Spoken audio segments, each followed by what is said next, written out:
मेरे दो दोस्त हैं, दोनों ने 5-5 लाख रुपए अलग अलग एसेट्स में, अलग अलग स्टॉक्स में इन्वेस्ट करे। एक दोस्त ने 5 लाख रुपए के 7 लाख रुपए निकाली, यानी 2 लाख रुपए का प्रॉफिट बुक कर लिया। और दूसरे दोस्त का प्रॉफिट तो हो रहा है, लेकिन उसने अभी बुक नहीं करा और उसको उसने लॉन्ग टर्म के लिए होल्ड कर लिया। लेकिन दोस्तों, अब मेरे जिस दोस्त ने प्रॉफिट बुक कर लिया उसको टेंशन हो गई है कि उस पर उसका टैक्स कितना लगेगा, लेकिन दूसरे वाले दोस्त को कोई टेंशन नहीं है क्योंकि उसने लॉन्ग टर्म के लिए उसको होल्ड कर लिया। नमस्ते दोस्तों, मैं हूं नितिश चौधरी और आज की वीडियो में हम यही चीज को कवर करने वाले हैं। आज की वीडियो में मैं आपको बताने वाला हूं लॉन्ग टर्म इन्वेस्टिंग और शॉर्ट टर्म इन्वेस्टिंग के बारे में। चलिए दोस्तों, बिना किसी रुकावट के हम वीडियो को स्टार्ट करते हैं।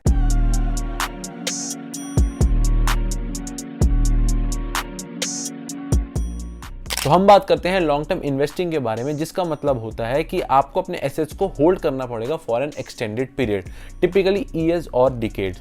दोस्तों, हम बुकिश लैंग्वेज की बात नहीं करेंगे जो कि कहती है कि अगर आप 1 साल से ऊपर इन्वेस्टमेंट को होल्ड करते हैं तो वो लॉन्ग टर्म इन्वेस्टिंग कहलाती है।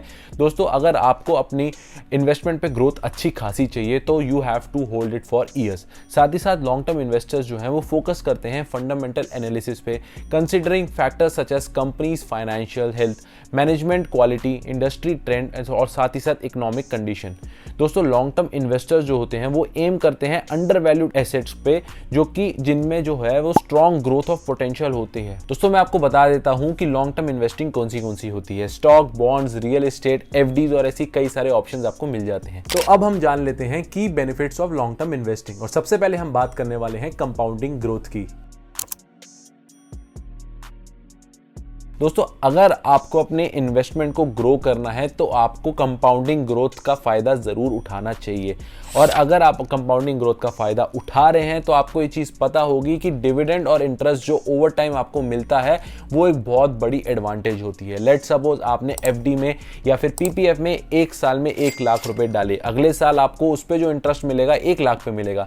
उसके अगले साल आपकी कैपिटल जो ग्रो हो चुकी होगी उसके ऊपर इंटरेस्ट मिलेगा, और ऐसे ओवर द टाइम जो है वो आपकी कैपिटल काफी तेजी से ग्रो कर जाती है। दूसरा पॉइंट जो हम कवर करने वाले हैं वो है रिड्यूस रिस्क। दोस्तों, लॉन्ग टर्म इन्वेस्टमेंट विन और विन सिचुएशन हो जाती है क्योंकि इससे आप शॉर्ट टर्म मार्केट वोलेटिलिटी से बच जाते हैं, जिसकी वजह से रिस्क काफी ज्यादा कम हो जाता है। लेट्स सपोज मार्केट अच्छा परफॉर्म नहीं कर रही है शॉर्ट टर्म में, तो उससे आपको नहीं फर्क पड़ेगा क्योंकि आपका पर्पस ऑफ इन्वेस्टमेंट जो है वो लॉन्ग टर्म के लिए है। और अगर आपने पूरी अच्छे से स्टडी करके इन्वेस्टमेंट करी है, फंडामेंटल एनालिसिस के हिसाब से इन्वेस्टमेंट करी है, तो लॉन्ग टर्म में आपको नुकसान नहीं होगा। तीसरा पॉइंट है टैक्स एफिशिएंसी। अगर आप अपनी इन्वेस्टमेंट को लॉन्ग टर्म के लिए होल्ड करते हैं, that can actually help you in lowering your capital gain taxes as compare to short term trading. और आखिरी पॉइंट लॉन्ग टर्म इन्वेस्टिंग के बेनिफिट्स का जो हम कवर करने वाले हैं वो है दोस्तों लेस स्ट्रेस। दोस्तों, अगर आपने शॉर्ट टर्म इन्वेस्टमेंट करी है या फिर शॉर्ट टर्म ट्रेडिंग करी है तो आपको वो स्ट्रेस लेवल ज़रूर पता होगा शॉर्ट टर्म ट्रेडिंग के बारे में, और यही चीज़ से लॉन्ग टर्म इन्वेस्टर जो है बच जाते हैं। Long term investor can avoid the emotional roller coaster of frequent trading and focus on their investment thesis. तो चलिए अब हम बात करते हैं शॉर्ट टर्म इन्वेस्टिंग के बारे में कि शॉर्ट टर्म इन्वेस्टिंग होती क्या है। शॉर्ट टर्म इन्वेस्टिंग होती है बाय या सेल करना कोई भी asset with in a time frame, जो कि होता है जनरली वीक्स, मंथ्स या फिर डेज। और दोस्तों, यहाँ पर जो आपका प्रॉफिट बनता है वो आपकी सडन मूवमेंट या फिर मार्केट फ्लक्चुएशन के हिसाब से बनता है। तो चलिए दोस्तों, अब हम कवर करते हैं key benefits of short term investing, जिसमें से सबसे पहला बेनिफिट जिसको हम कवर करने वाले हैं वो है active trading. Short term investors जो होते हैं वो फ्रीक्वेंटली बाय और सेल करते हैं स्टॉक्स को मार्केट प्राइस के हिसाब से अपनी कैपिटल को ग्रो करने के लिए। दोस्तों, ये बात को ध्यान रखना कि जो अच्छा इन्वेस्टर होगा, शॉर्ट टर्म इन्वेस्टर, वो अपनी कैपिटल को ग्रो करेगा और majorly profit long term investment से ही कमाएगा। वो कैपिटल को ग्रो करके वही पैसा लॉन्ग टर्म इन्वेस्टमेंट के लिए लगा देगा और लॉन्ग टर्म में पैसा अच्छा खासा कमा लेगा। दूसरा पॉइंट जिसके बारे में हम बात करने वाले हैं वो है higher risk. Short-term trading can be very risky due to increased market volatility, liquidity issues and higher transaction cost। दोस्तों, शॉर्ट टर्म में आप काफ़ी ज़्यादा ट्रेड्स लेते हैं जिसमें आपको ब्रोकरेज भी देनी पड़ती है।